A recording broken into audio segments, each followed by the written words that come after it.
en fait, il faut savoir que même s'il y aura les jugements, même s'il y aura tous ces morts, même s'il y aura tous ces problèmes liés à cette situation climatique et autres provoqués par les fléaux et les jugements de Dieu, il faut bien se dire qu'après la bataille d'Armageddon, Christ ne va pas régner sur une nation qui va être anéantie, qui va être pauvre et culpabilisée par ses infidélités. Non, la restauration d'Israël va faire qu'elle va être restaurée matériellement, spirituellement et géographiquement.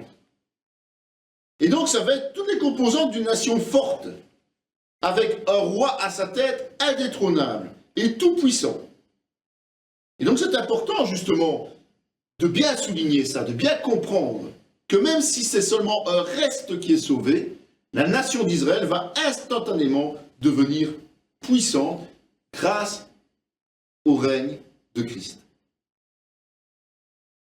Car c'est avec l'expression d'un blâme que le Seigneur dit à Israël, « Voici les jours viennent, dit le Seigneur, où je ferai avec la maison d'Israël et la maison de Juda une alliance nouvelle, non comme l'alliance que je traitais avec leur père, le jour où je les saisis par la main pour les faire sortir du pays d'Égypte. Car ils n'ont pas persévéré dans mon alliance, et moi aussi je ne me suis pas soucié d'eux, dit le Seigneur. Mais voici l'alliance que je ferai avec la maison d'Israël après ces jours-là, dit le Seigneur. Je mettrai mes lois dans leur esprit, je les écrirai dans leur cœur, et je serai leur Dieu, ils seront mon peuple. Aucun n'enseignera plus son concitoyen, ni aucun son frère, en disant « Connais le Seigneur », car tous me connaîtront, depuis le plus petit jusqu'au plus grand d'entre eux, parce que je pardonnerai leurs iniquités, et que je ne me souviendrai plus de leurs péchés. Hébreux 8, 12. Donc, la restauration d'Israël sera bien une restauration complète. Au travers du Fils, Dieu va vivre au milieu de son peuple. Comme du temps de l'exil et des temples. En tout cas, quand le peuple était soumis. D'accord? Il sera là, présent. Je mettrai mon esprit en vous, je ferai en sorte que vous suiviez mes ordonnances et que vous observiez et pratiquiez mes lois. Ézéchiel 36, 27. Mais pour ça, il faut une nouvelle alliance, évidemment. Pas celle d'Abraham, pas celle de Jacob, pas celle d'Isaac. C'est une nouvelle alliance. Une nouvelle alliance qui entend l'effacement et l'oubli de tout ce qu'Israël a pu faire à l'encontre de Dieu. Et en plus de cela, il y aura une connaissance intime et complète de Dieu, parce qu'en fait, le Saint-Esprit sera présent en chaque citoyen. Et d'une manière telle qu'il ne pourrait pas faire autrement que de marcher dans l'obéissance parfaite. On parle bien du peuple d'Israël. Et les restes de Sion, les restes de Jérusalem seront appelés saints. Quiconque à Jérusalem sera inscrit parmi les vivants, après que le Seigneur aura lavé les ordures des filles de Sion et purifié Jérusalem du sang qui est au milieu d'elle, par le souffle de la justice et par le souffle de la destruction. Ésaïe 4, 3, 4. Donc, ceux qui seront vivants au niveau du peuple juif, ceux qui seront vivants à ce moment-là et qui vivront pendant le millénaire, seront déjà considérés comme saints. Ils auront le statut de saints, parce qu'il leur sera impossible de désobéir. Leur nature spirituelle sera telle qu'ils ne pourront pas désobéir. L'Éternel est notre Dieu. Ses jugements s'exercent sur toute la terre. Il rappelle à toujours son alliance, ses promesses pour 1000 générations. L'alliance qu'il a traitée avec Abraham et le serment qu'il a fait à Isaac, il l'a érigé pour Jacob en loi, pour Israël en alliance éternelle, disant « Je te donnerai le pays de Canaan comme héritage qui vous est échu ». Psaume 107, 7, 11.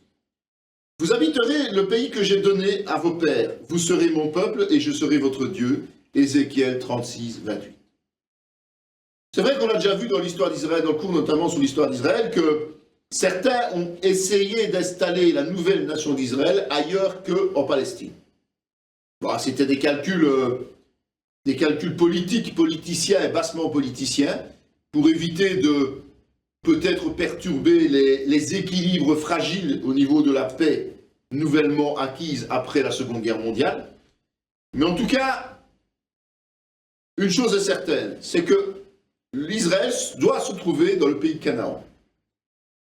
Le deuxième problème, c'est que certains essayent de limiter le territoire d'Israël pour pouvoir laisser une partie de ce territoire, du pays Canaan, aux Palestiniens. Or, il est dit que c'est tout le pays de Canaan qui s'appelle la terre promise, et que Israël sera établi sur tout le pays de Canaan, sans exception. Ainsi parle le Seigneur l'Éternel, le jour où je vous purifierai de toutes vos iniquités, je peuplerai les villes, et les ruines seront relevées. La terre dévastée sera cultivée, tandis qu'elle était déserte aux yeux de tous les passants. Et l'on dira, cette terre dévastée est devenue comme un jardin d'Éden, et ces villes ruinées, désertes et abattues, sont fortifiées et habitées. Ézéchiel 36, 33, 35. Donc, le champ de bataille d'Armageddon va être totalement reconstruit. Et ça va devenir un véritable paradis terrestre, si on peut l'appeler comme ça, puisque le jardin d'Éden est un véritable paradis terrestre. Ainsi parle le Seigneur l'Éternel, voici les limites du pays que vous distribuerez en héritage aux 12 tribus d'Israël. Joseph aura 2 parts, vous en aurez la possession l'un comme l'autre, car j'ai juré, la main levée, de le donner à vos pères. Ce pays vous tombera donc en partage. Ézéchiel 47, 13, 14. Donc le territoire sera à nouveau réparti entre les tribus du temps de Moïse. Donc c'est les tribus d'origine. D'accord ? On a vu précédemment que lorsqu'on parlait des 144 000, on ne parlait pas exactement des 12 mêmes noms de tribus. Il y avait notamment les Lévites qui étaient intégrés. Mais ici, comme nous nous trouvons sur terre, comme nous nous trouvons sous le système du peuple élu et de la loi, il faut à nouveau que les sacrificateurs soient en action. Et donc, les Lévites n'auront pas de tribu, de territoire, mais auront un rôle de sacrificateur. Dans le livre d'Ézéchiel, outre la répartition du territoire pour les 12 tribus d'origine, il y aura aussi d'autres parcelles de terrain réservées à d'autres bénéficiaires. Et notamment, un territoire réservé à Dieu. Et ce territoire réservé à Dieu sera occupé par les seuls sacrificateurs de la lignée de Tsadok. Pourquoi ? Parce que ce sont les seuls qui seront trouvés fidèles, au contraire de tous les autres Lévites. Et ça se trouve dans Ézéchiel 48, 8, 12. C'est un territoire attenant et inaliénable pour les autres Lévites. D'accord ? Donc il y aura un territoire, ils pourront être logés. Jérusalem et sa banlieue seront indépendantes de toute tribu. Et puis il y aura un territoire aussi révolu au prince. Ce prince, on va en parler un peu plus tard. Parce que c'est quand même intéressant de savoir qu'il y aura un personnage un peu particulier, dont on ne parle pas dans l'Ancien Testament, hormis dans la prophétie d'Ézéchiel. Il faut savoir aussi que le territoire sera beaucoup plus large que celui qui a été donné à Moïse. Il s'agit bien du territoire de Canaan promis à Abraham. Il était plus grand que le territoire qui a été donné du temps de Moïse, pas de Josué, de ceux qui ont suivi.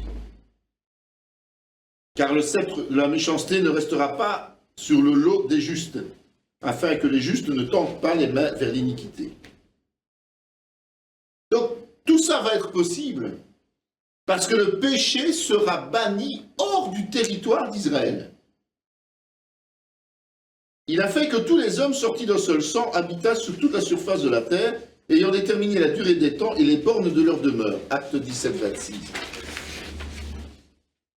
Nous avons vu que certaines nations ont été épargnées, en tout cas un certain nombre d'habitants de certaines nations.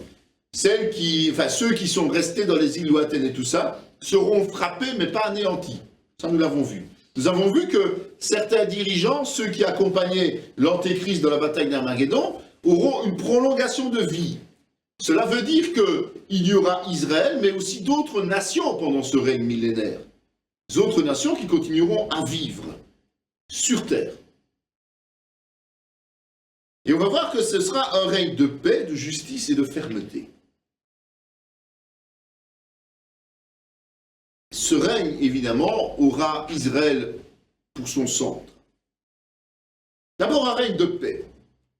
Car un enfant nous est né, un fils nous est donné, la domination reposera sur son épaule. On l'appellera admirable conseiller, Dieu puissant, Père éternel, prince de la paix.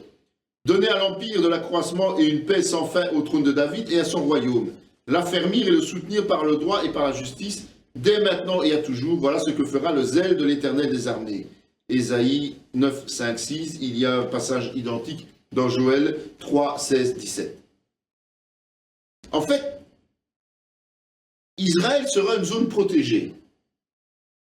Et donc, plus aucune âme qui serait rebelle à Dieu n'aura accès au territoire occupé de plein droit par Israël, donc sur toute la région de Canaan. Dieu y sera et plus personne opposé à lui ne pourra pénétrer sur ce territoire. Je traiterai avec eux une alliance de paix, il y aura une alliance éternelle avec eux. Je les établirai, je les multiplierai et je placerai mon sanctuaire au milieu d'eux pour toujours. Ma demeure sera parmi eux, je serai leur Dieu, ils seront mon peuple. Ézéchiel 37, 26, 27. Donc, Dieu va établir une paix éternelle entre lui et Israël. C'est une paix éternelle maintenant et perpétuelle. Maintenant, ils éloigneront de moi leur prostitution et les cadavres de leurs rois, et j'habiterai éternellement au milieu d'eux. Donc, c'est pour ça qu'il ne peut plus subsister aucun péché en terre sainte, parce que Dieu sera bien présent. Au lieu d'être le saint des saints dans le temple, Dieu habitera de façon physique une zone bien plus grande, et sera bien présent sur tout le territoire d'Israël.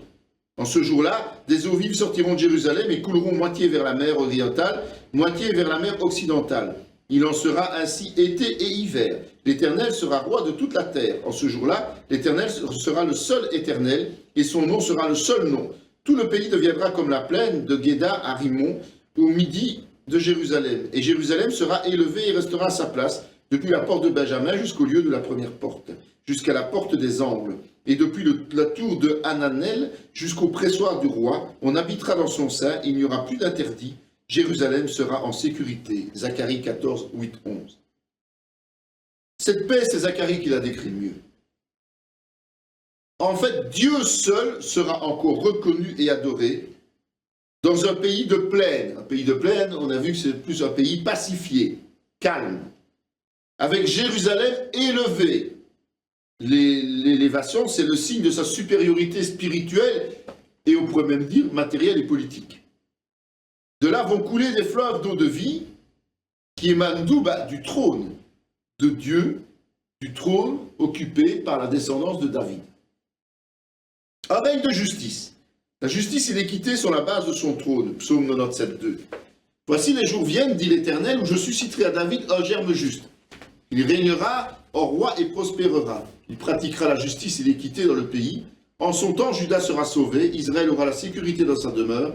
Et voici le nom dont on l'appellera, l'Éternel, notre justice. Jérémie 23, 5, 6, et un peu plus loin, il en rajoute encore un petit peu. En fait, Christ va régner d'une manière particulière.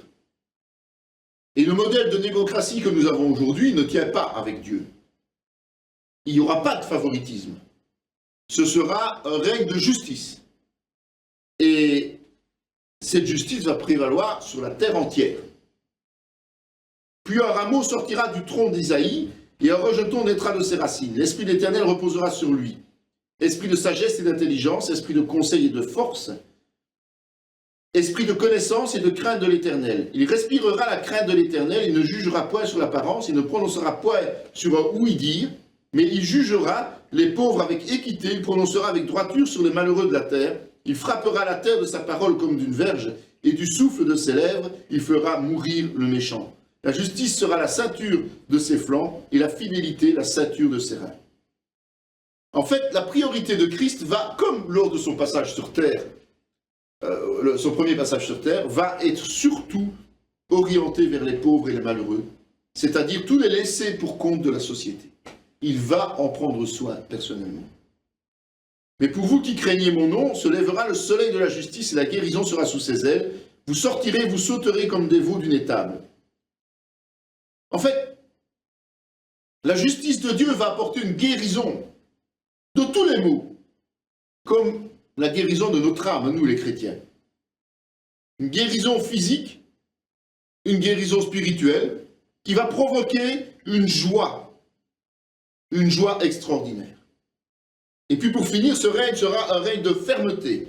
Demande-moi et je te donnerai les nations pour héritage, les extrémités de la terre pour possession. Tu les briseras avec une verge de fer, tu les briseras comme le vase d'un potier. Psaume 2, 8, 9. De sa bouche sort une épée aiguë pour frapper les nations. Il les pètera avec une verge de fer. Il foulera la cuve du vin de l'ardente colère du Dieu Tout-Puissant. Apocalypse 19, 15. En fait, les règles de Dieu, il va les imposer. Plus aucune nation ne pourra s'y soustraire, parce que Dieu ne supporte pas le péché.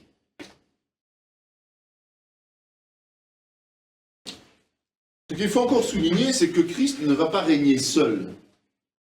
Il va être accompagné d'une équipe. Et les premiers sont les anciens. La lune sera couverte de honte et le soleil de confusion, car l'Éternel des armées régnera sur la montagne de Sion et à Jérusalem, resplendissant de gloire en présence de ses anciens. Ésaïe 24, 23. Donc comme on l'a vu, c'est difficile de déterminer qui sont les anciens, mais rappelez-vous qu'on avait la notion des 24 vieillards d'Apocalypse et les patriarches de l'ancienne alliance. Donc voilà, les anciens, ça doit être justement ceux qui ont cette fonction, sans doute peut-être les 12 apôtres, et les patriarches, pas les 12 apôtres, les patriarches de l'ancienne alliance, ça fait 24, on arrive à 24, c'est sans doute eux, mais pas plus de précision, donc pas plus de certitude. Il est dit aussi avec les princes et les grands. Alors le roi régnera selon la justice et les princes gouverneront avec droiture. Ésaïe 32, 1.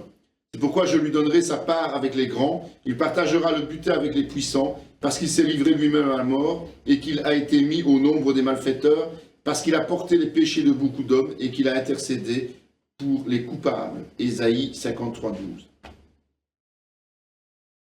On sait que pendant le millénium, il y aura toujours des nations, je vous l'ai dit tout à l'heure. Et ces nations, elles vont devoir avoir des dirigeants.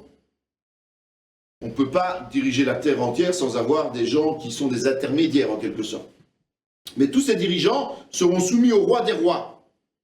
Et on parle de grands, on parle de princes, on parle de puissants. Ce sont des titres. Évidemment, ce ne sont pas ceux qui ont mené la guerre à Armageddon. Beaucoup ont été tués, les autres ont été dépouillés de leur autorité.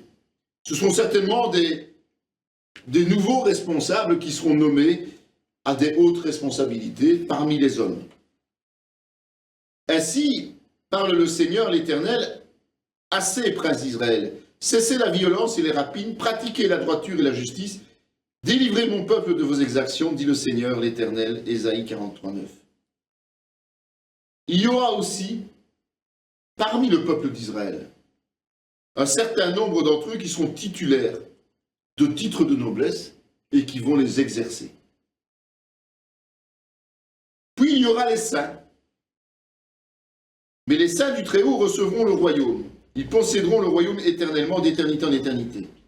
Je vis cette corne faire la guerre aux saints et l'emporter sur eux, jusqu'au moment où l'Ancien des jours va donner droit aux saints du Très-Haut.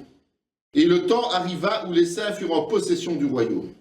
Le règne, la domination et la grandeur de tous les royaumes qui sont sous les cieux seront donnés au peuple des saints du Très-Haut. Son règne est un règne éternel et tous les dominateurs le serviront et lui obéiront. Daniel 7, 18, 21 à 22 et 27. D'autres passages comme Daniel 12, 13, comme 2 Timothée 2, 12a, Matthieu 25, 25 et Apocalypse 24 nous disent la même chose.